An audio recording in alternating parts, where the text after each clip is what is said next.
Hey, disciplers, we're continuing our look at some of those core convictions within the ministry or keystone habits that we find, if they're present, have a disproportionate influence in our lives and in our discipleship.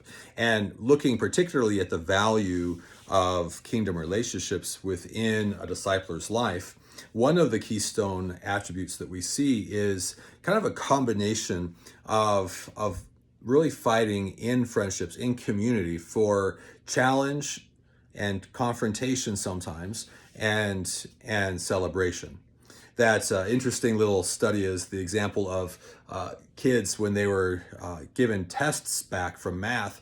If the teacher didn't say anything, just gave them a grade, that didn't really dramatically change anything about their next test, of course. But then if the teacher celebrated the kid, like, Bobby, such a great job, way to go, it didn't change the test for the next time either. But the combination of celebrating and challenge dramatically changed, saying, Bobby, you did such a great job. Man, you went from a C to a B. If you keep applying yourself, I really think you're going to get to where you're trying to go. And that dramatically affected it. I think about the closest relationships that many friends of mine have in their lives. My wife, just talking about having this in her own life, or just recently having to really kind of just confront a friend, and realizing just the power of that important role in someone's life. That we sometimes say you have to care more about people's future than their friendship.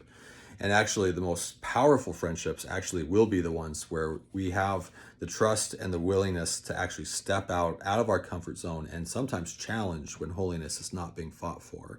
But looking for this and saying, hey, in that, we also need to be celebrating that people need a feeling of validation, of encouragement, of keep going and way to go, and recognition for their effort in pursuing after Christ. And so all of these things kind of together, but so often in our world, friendships rarely go into really almost any of them. Really, the community, often in our world, the community is often just kind of like an affinity for a common thing that keeps us tethered, but we don't actually push each other, challenge or encourage each other in any real pursuit. And so as a kingdom of God, as we're inviting people into our community, are we people who are fighting for a culture, a community, the convictions to be modeled, or just living out convenient friendships in our midst that won't dramatically change anyone else who's coming in that we bring along the way? So may we be people of conviction this week, not just convenience.